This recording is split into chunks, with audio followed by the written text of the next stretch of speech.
নমস্কার বন্ধুরা, jobs live পরিবারে আবারও স্বাগতম আপনাদের। কিন্তু শুরু করার আগে একটা জরুরি কথা, আমি যত চাকরির আপডেট, নতুন সুযোগ আর গুরুত্বপূর্ণ খবর দিই সবগুলো যায় আমার অফিসিয়াল গ্রুপে। ইউটিউবে সব আপডেট দেওয়া সম্ভব না, তাই যদি আপনি সত্যিই চাকরির খোঁজে থাকেন তাহলে আমার গ্রুপে অবশ্যই যোগ দিন। আমার গ্রুপের লিংক দেওয়া আছে ভিডিওর ডিসক্রিপশন বক্সে। আপডেট মিস না করতে চাইলে এখনই গ্রুপে জয়েন করুন। কমেন্ট করে জানান ভিডিওটা কেমন লাগলো। লাইক করুন, শেয়ার করুন, যার এই কাজটি দরকার তার কাছে পৌঁছে দিন। আর একটা গুরুত্বপূর্ণ কথা, জবস লাইভ সবসময় রিয়েল ও বিশ্বাসযোগ্য চাকরির আপডেট দিয়ে থাকে। চাকরির বিজ্ঞপ্তি। এখানে কালেকশন অফিসার পদে পুরুষ প্রার্থীদের জন্য একটি চাকরির বিজ্ঞপ্তি দেওয়া হলো। আগ্রহী প্রার্থীরা নিচে দেওয়া তথ্যের ভিত্তিতে আবেদন করতে পারেন। মূল তথ্য: পদবি কালেকশন অফিসার।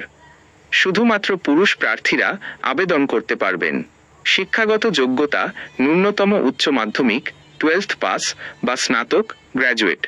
বয়স সীমা: ফ্রেশারদের জন্য 18 থেকে 28 বছর, অভিজ্ঞদের জন্য সর্বোচ্চ 32 বছর পর্যন্ত। অন্যান্য আবশ্যিক যোগ্যতা: বাইক, স্কুটি এবং বৈধ ড্রাইভিং লাইসেন্স বা লার্নার্স লাইসেন্স থাকতে হবে। পোস্টিং লোকেশন: পুরুলিয়া, রামপুরহাট, বোলপুর, কাঁদি। বেতন ও অন্যান্য সুবিধা: বেতন মাসিক 12,500 রুপি থেকে 19,000 রুপি মোট। পেট্রোল অ্যালাউন্স রয়েছে। ইনসেন্টিভ: আকর্ষণীয় ইনসেন্টিভ যা মাসে 80,000 রুপি পর্যন্ত হতে পারে। বোনাস: বার্ষিক বোনাস। বীমা: লাইফ ইন্স্যুরেন্স, হেলথ ইন্স্যুরেন্স এবং মেডিক্লেইম সুবিধা। ইন্টারভিউ সংক্রান্ত তথ্য: ইন্টারভিউ তারিখ 20 সেপ্টেম্বর 2025। সময় সকাল 10টা থেকে। যোগাযোগ: আগ্রহী প্রার্থীরা সরাসরি মোহ 629559160679